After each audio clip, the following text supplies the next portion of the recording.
What's up, YouTube? Dedra, I'm here with...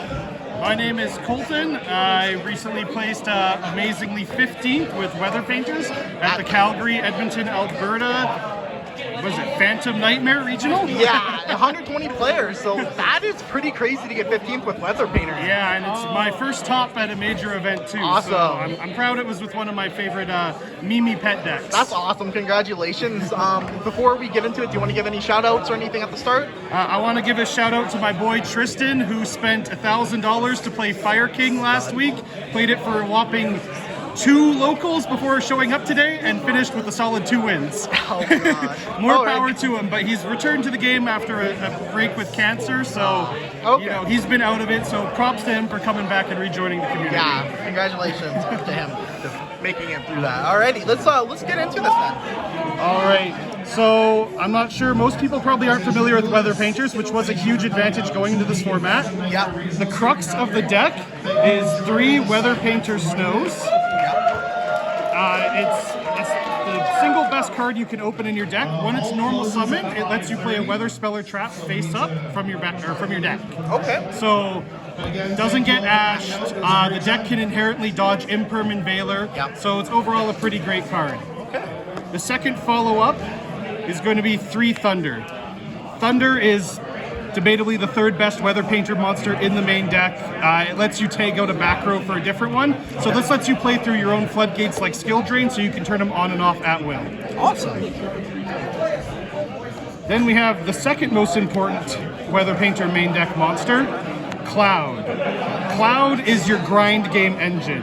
When the field spell lets you link using your back row, Cloud lets you immediately play 2 of them back. So you're basically getting a free link 3 whenever Cloud's on the board with the field spell. Wow. 3 and 3. Optional, there is Weather Painter Sun. I forgot to put him on my deck list. Normally I play him at 1, but today, forgetting him to put him on my deck list was a huge boon, considering I played Fire King 4 times. Oh, wow. And he is the Sun attribute. Okay. As a spicy tech to try and help the consistency of getting snow to the board, I played 2 of these Vernisylphs. I call him Vernisylph Duck. You pitch him and 1 monster or a Vernisylph, and you get to add an Earth Fairy, which meets snow requirement. Okay. The downside is it locks you into Earth Fairy effects, but if you're playing the slow game versus trying to end on 1 Omni Negate pass, you're normally only activating Snow's effect anyway. Okay. So it's a trade-off. I didn't see him today, and I sided him out most of the time because he's too slow going second. That's fair. So didn't see any action. I can't report how good he is. Standard Fenrir, I mean, why not? It's Fenrir, boys. That's Let's fair. be real here.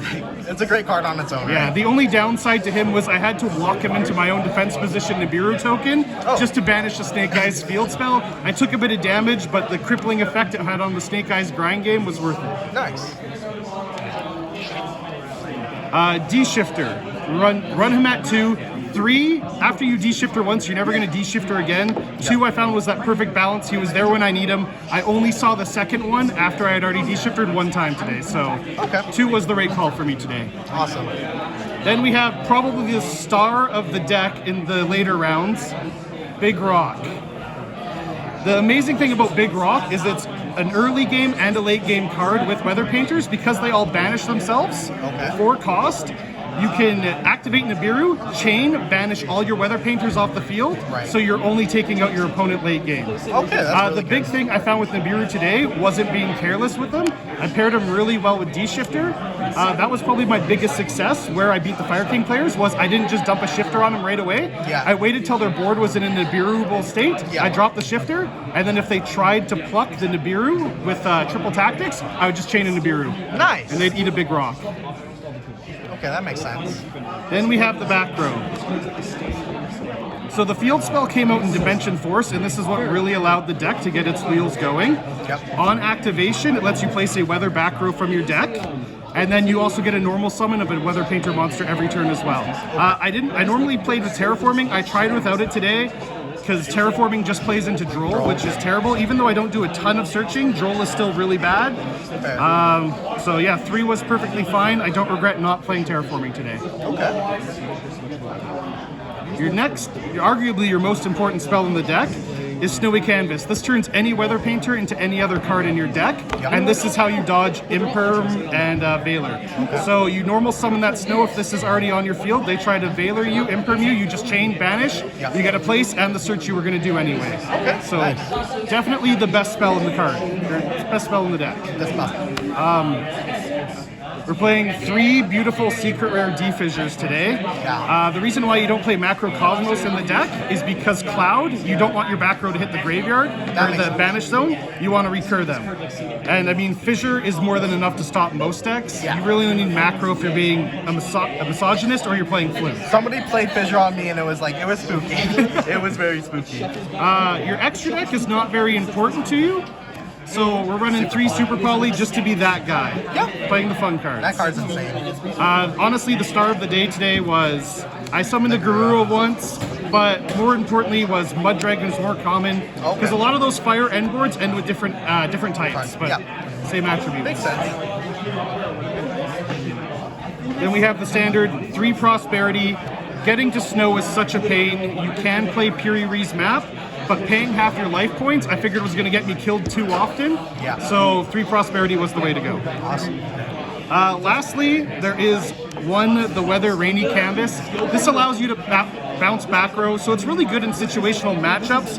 The reason why I play it at 1 is just because it's another target. Normally what I find is without it, I'm running out of valid targets to place with my weather spells because you can only control 1 of each at a time. So it makes it a lot harder to Xyz or Link summon sometimes. Then for the traps, everything you're going to be summoning outside of Nibiru and your Super Poly targets is a fairy. So Rivalry at 1 is a good call. Fair enough. Standard. So Weather Painters all banish themselves as cost. So you play through Skill Drain, and when you're ready to convert over to Rainbow, you can out your own Skill Drain with Weather Painter Thunder.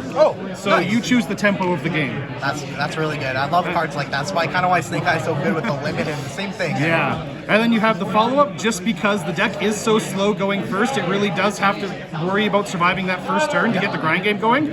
We have 2 lose 1 turns.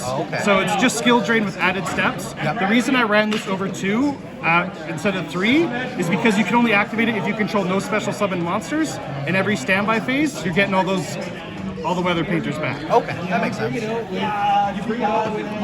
Thundery Canvas, this is the real control portion of the deck. During battle phase, you say, I don't care what your monster does, it's going back to your hand, and it's in damage steps, so even if your monster is negated, it just fades the attack anyway. So Impermum, I don't care. Your attack's still going nowhere. Then lastly, this was the card I had the single biggest debate about, was Rainbowed Canvas. This lets you tag out to a different named Weather Painter. Now, running only 3, you do run into a problem where later on in the game you might run out of them, but by that point you're usually drowning your opponent in card economy. So it doesn't really matter too much. I just played it with 2 because I have a usual problem of losing track of the first one in my graveyard and not ever getting it back. It's also decent going first. You kind of want to see it, but not if you don't have enough gas to do the other things. Makes sense. And that's what's the total of the main? That was 44 cards. 44. Yeah, then our extra deck, you saw the standard, you already saw Mud Dragon in the Swamp, Garura. We have the other Super Poly targets. Like I said, I got lots of room, so Almar the Duke, really good in Snake Eyes if they want to play load the board with Link monsters. Didn't come up, sadly.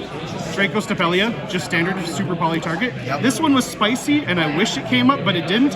I threw a Yubel in there because I had the space, so if I ran into that matchup, it was going to be like, Super Poly me, I'll do it right back. Super Poly him back. Okay, that's cool. I like that. For our Link monsters, we have the most important, Weather Painter Rainbow. So this turns any Weather Painter it controls into an Omni Negate, so effectively you're playing 4 Omni Negates per turn once Rainbow hits the field. It also has a built-in Summon Negate, didn't come up today, occasionally in casual play. When you're out of options, it's a play. Not the best one though. We play 1 Moonbow just because it's the only other Weather Painter extra deck monster. It summons a Weather Painter when it's special summoned. Never came up, never summon it, just play it because. Then I just had extra deck space to pull out, so I pulled these out of my Orcus deck. Just the standard IP Masquerena. Little Knight play. Most of the time they're Prosperity Banishes, never summoned them today. Yeah. But they're always a fallback option, but the Weather Painter grind game was going strong, so I didn't need them. Underworld came up one time when somebody decided they wanted to summon Blackwing Full Armor Master on me, so eventually I was able to swarm the field with a bunch of Weather Painters and just said, that's neat, extra deck Kaiju. Yep, that's a good one. Then we have Typhon, again, just a utility option, didn't come up, and Access Code because why the hell not? Fair enough. That's a strong card. The side deck, this is where I had some fun. Unfortunately, most of it didn't actually come up for the most part today. Yeah. Too evenly matched. Again, most people like to run things either at 3 or 1. I'm a big fan of 2s because you don't want to see too much of something. That's and fair. when you have enough options, I'd rather see some variety versus, 2 of one thing and none of another. Keeps it unpredictable So, as well, right? I came up a couple of times. It was pretty good. Yep. Droll and Lockbird, I sided it in maybe 2 or 3 times today. A lot of the time I had Fissure on the field, that's why I wasn't main decking it. Again, not overly great against Fire Kings unless their hand was trash to begin with, in which case I can beat them through other avenues. Yep. Anti-Spell Fragrance, I popped it on a guy once today, but other than that, it's one of the best floodgates you have in the game. The Weather Painters also bypass it by virtue of most of their effects playing the spells face up from the extra deck, so it's not as big of a hindrance as you would think. Okay.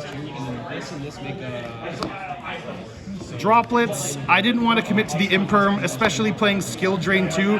Droplets works with Skill Drain, Imperm doesn't, and this also lets you do some more funny shenanigans involving dodging costs with Skill Drain and the like. Okay. This was probably my favorite spicy tech, my Golden Boy. Oh, he came up one time today when my opponent flipped anti-spell on me, and I was like, you fool, have you not met Eldritch the Golden Lord? And that was the end of that anti-spell, and that was the end of his duel.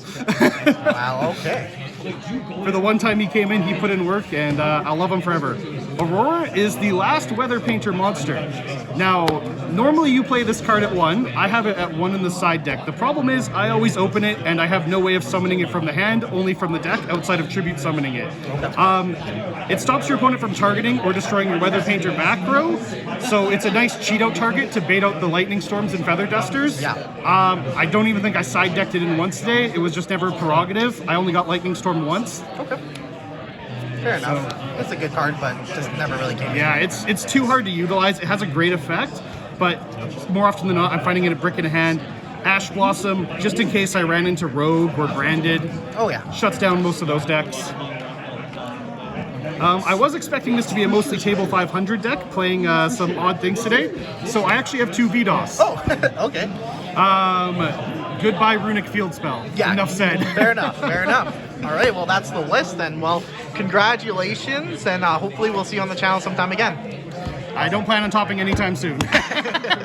Thank you guys so much for watching. Please remember to hit that subscribe button, hit the like button. All that kind of stuff really helps out. I really appreciate it. And down below you can see a list of things that are coming up.